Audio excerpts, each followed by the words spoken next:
SeaWorld is keeping a close eye on a killer whale blamed for killing a trainer. Remember the Jurassic Park saga? All the movies had the same ending. Beasts cannot be tamed. A time always came when the predator awoke, and the ending was brutally gruesome. Places like SeaWorld and Loro Parque are the Jurassic Park of the aquatic world, where giant orcas, creatures even sharks fear, are forced into performances. And just like Jurassic Park's ending, some of these orcas have ripped apart the very humans who thought they could control them. Alexis Martinez was killed by Keto, a massive adult male at Loro Parque in Tenerife, on Christmas Eve of 2009.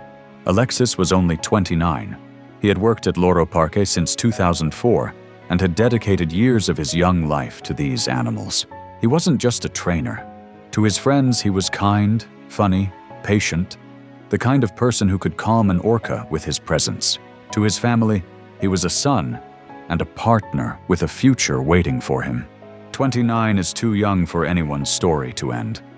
He should have had decades ahead of him, but on that December morning, his life ended in the pool of a marine park, in a way that still makes people shudder. The setting was deceptively ordinary. It was Christmas Eve. While families were at home preparing dinners or wrapping gifts, Alexis was rehearsing for a holiday show. The trainers laughed, music echoed through the empty stands, and Keto swam in the pool like he always had. At first, everything seemed normal. Keto had done these sessions hundreds of times. Alexis had trusted him, believed in him. But under the water's surface, something was already brewing. Keto wasn't responding the way he usually did. He missed signals and failed to perform certain behaviors. Still, that was okay. It happened sometimes. Orcas, like people, had off days. Alexis tried again, patient as always. He asked for calmness. And for a moment, it looked like Keto had settled. But then the giant orca shifted, blocking Alexis from the stage as though to trap him. The moment Alexis began swimming away, Keto attacked. With explosive speed, he slammed into Alexis with his rostrum, the hard tip of his snout, and drove him down to the bottom of the pool. Trainers on the sides panicked. They slapped the water, tapped buckets, gave every hand signal they had been taught. But Keto ignored them. Alexis was trapped beneath 6 tons of frustrated power. Keto rammed him again in the chest, crushing him from the inside. For a brief moment, Alexis resurfaced on Keto's rostrum, his body limp, motionless. Then Keto let him go, and Alexis sank to the bottom of the pool. Chaos broke out.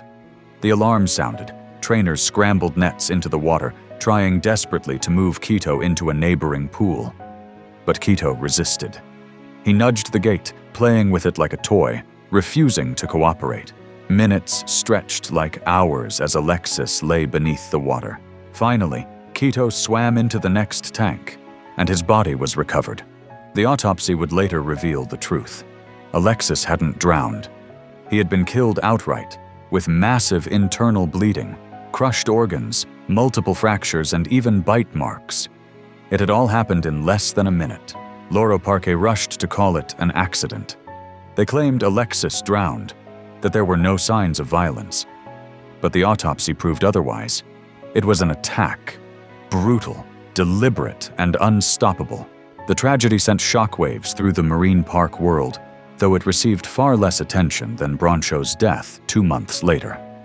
For many, the question remained, why did Keto do it? To answer that, you have to understand who Keto was. Keto was born in 1995 at SeaWorld Orlando. Unlike wild orcas, who spend their entire lives with their family pods, traveling the open ocean, hunting together, raising young, Keto never knew freedom. He was transferred again and again, Orlando to San Diego, then San Antonio, then finally Tenerife. Each move tore him from whatever bonds he had formed, leaving him in new tanks, with new orcas, forced into new hierarchies. His entire life was dictated by whistles and hand signals, by hunger and reward. In the wild, orcas swim dozens of miles every single day. They dive hundreds of feet into the icy depths, chase schools of fish, and travel with their families in tight-knit pods. Keto never got that. His entire world was a circle of concrete and glass. Day after day, he traced the same path, around and around, like a prisoner pacing the floor of a cell he'll never leave. His teeth were worn down from gnawing on the tank walls, the way a bored dog might chew at the bars of a cage, except Keto was 6 tons of raw muscle with nowhere to put his energy. Trainers saw mucus leaking from his eyes, irritated by the harsh chemicals that kept the water artificially blue. He never got to swim in the open sea. He never got to feel the pull of the tide or the freedom of choosing his own path. Imagine taking a lion, the king of the savannah, and locking him in a studio apartment for life. Imagine locking a human being in a coffin-sized room, fed just enough to survive, never allowed to walk outside. That's what captivity is for an orca. These are animals built to roam oceans, yet Keto's world was reduced to a glorified bathtub, surrounded by screaming crowds and blaring music. And at Loro Parque, the orcas didn't even have the guidance of a dominant female, the matriarch that keeps wild pods balanced. Instead, their social world was in chaos. They fought, bit, and jostled for dominance, endlessly frustrated. Keto was caught in that turmoil. Journalist Elizabeth Batt later revealed that right before Alexis's death, Keto had performed a high-energy behavior but didn't receive a reward because the trainer judged it wasn't good enough. He repeated it, but there was still no reward. That frustration piled on years of stress and boredom. It was the spark in a powder keg. Keto wasn't a monster. He was a prisoner who finally snapped. A wild predator forced into a circus act was punished when he didn't play by the rules. His attack wasn't about malice. It was about desperation. The aftermath was grim. Alexis's colleagues were devastated. His family was shattered.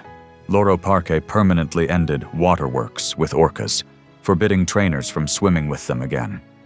SeaWorld suspended waterworks too, though they quietly resumed it until Brancho's death forced bigger changes. Keto stayed in the same pool, still performing for crowds, still living the life that had broken him. Years later, he died in captivity at the same age Alexis had been when he killed him, 29. And maybe that's the saddest part, because in the end, both Alexis and Keto were victims. Alexis believed in his work, loved those whales, and trusted them with his life. Keto had no choice in any of it, born into captivity, passed around from tank to tank, stripped of freedom, until frustration turned into violence. Neither of them should have been there that day. The real blame lies with the system that created the tragedy, with the parks that profit from suffering, and with us, the visitors who buy the tickets, clap from the stands, and feed the cycle. If no one showed up to watch, places like Loro Parque and SeaWorld wouldn't exist.